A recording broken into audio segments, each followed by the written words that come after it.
ကျွန်တော်ခုရောက်နေတာကတော့တောင်တကုန်း146ရပ်ကွက်112လိုင်းကားဂိတ်ဆရဲ့အနီးအောင်မြင့်မို့မိန်းလမ်းမကြီးပေါ်မှာဖြစ်ပါတယ်။ရောင်းချပေးခြင်းတဲ့နေခွေလေးကတော့ဒီအောင်မြင့်မို့လမ်းကနေ2မိနစ်လောက်လမ်းလျှောက်လိုက်လို့ရှိရင်ရောက်မယ်အောင်မြင့်မို့ဒက်ရှင်ပေ40ပေ60ပါမစ်နေခွေလေးကိုရောင်းချပေးမှာဖြစ်ပါတယ်ခင်ဗျာ။ဒီနေခွေလေးဖြစ်ပါတယ်ခင်ဗျာ။ဒါကျွန်တော်တို့ခုနကရက်ခဲ့တဲ့အောင်မြင့်မို့လမ်းထိပ်ဖြစ်ပါတယ်။2မိနစ်လောက်လမ်းလျှောက်လိုက်တာနဲ့အောင်မြင့်မို့လမ်းထိပ်ကိုရောက်ပြီးတော့စူးလီထိသွားတဲ့112ကားဂိတ်ကိုဂိတ်ဆကနေထိုင်စီးသွားလို့ရတဲ့နေရာဖြစ်ပါတယ်။ပေ40ပေ60ပါမစ်မြေမျိုးစားဖြစ်ပြီးတော့စီပင်ရောက်ပြီးပြီလို့ပြောပါတယ်ခင်ဗျာ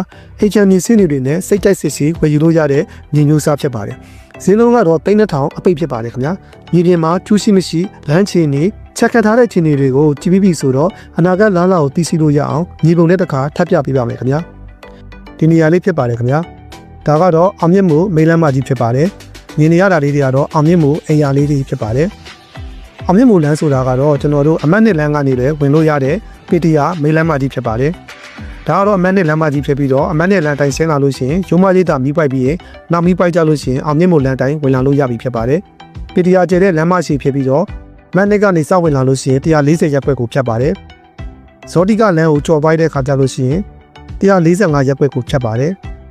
ပြည်သူ့မတီလမ်းကိုကျော်လိုက်တဲ့ခါကျရင်146ရပ်ကွက်ကိုထပ်ဖြတ်ပါတယ်ကျုံချောင်းချပေးမဲ့မြေကွက်လေးကတော့146ရပ်ကွက်မှာရှိတာဖြစ်ပါတယ်လော်ကားလမ်းကိုကျော်ပြီးသွားလို့ရှိရင်တော့140ခုရပ်ကွက်ကိုထပ်ဖြတ်ပါတယ်ခင်ဗျာ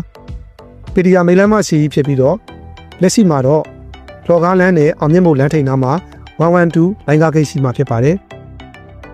အောင်မြင့်မို့နဲ့ရတနာပုံလမ်းထိပ်မှာတော့နှစ်ဘက်ခနဲ့လိုင်းကားဂိတ်ရှိမှာဖြစ်ပါတယ်နှစ်ခုလုံးကတော့ကျွန်တော်တို့စူးလေဖျားထိသွားတဲ့လိုင်းကားဂိတ်စာတွေဖြစ်ပါတယ်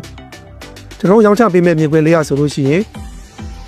အောင်မြင့်မို့လမ်းထိပ်ကိုလာဖို့ဆိုရင်အချိန်2မိနစ်လောက်ပဲလမ်းစားမှာဖြစ်ပြီးတော့လမ်းထိပ်ရောက်တာနဲ့112ကားဂိတ်ကိုစီးပြီးတော့စူးလေဖျားထိထိုင်စီးသွားလို့ရပါတယ်နောက်ထပ်အားသာချက်တစ်ခုကတော့လော်ကားမိန်းလမ်းမကြီးနဲ့လည်းနီးတာဖြစ်ပါတယ်ဒီမြေကွက်လေးကိုလာဖို့ဆိုလို့ရှိရင်လော်ကားမိန်းလမ်းမကြီးတိုင်းလာမယ်ဆိုလို့ရှိရင်လည်းဒီလမ်းကနေဝင်လာလို့ရပြီးတော့အောင်မြင့်မို့လမ်းတိုင်းဝင်လာမယ်ဆိုလို့ရှိရင်လည်းဒီလမ်းကနေဝင်လို့ရမှာဖြစ်ပါတယ်အမန်နိဘက်ကလည်းဝင်လို့ရမှာဖြစ်ပြီးတော့တကုံစိတ်ကန်းဘက်ကနေဆိုရင်ယူမရိတာလမ်းတိုင်းဝင်လာလို့ရမှာဖြစ်ပါတယ်ခင်ဗျာဟုတ်ကဲ့မြေပြင်မှာရောမြေပုံမှာရောကြည့်ပြီးပြီဆိုတော့အောင်မြင့်မို့မိန်းလမ်းမကြီးကနေပြီးတော့ထဲရှင်းပြီးတော့လိုင်းကားဂိတ်အနီးမှာရှိတဲ့မြေကွက်လေးကို3000နဲ့ရင်းနှီးမြှုပ်နှံထားဖို့စိတ်ဝင်စားတယ်ဆိုရင်တော့အခုပဲမချောင်းခဲကမြက်အောင်ဝယ်နိုင်ဖို့အကျိုးတော်ဆောင်နဲ့ဆက်သွယ်လိုက်ပါခင်ဗျာ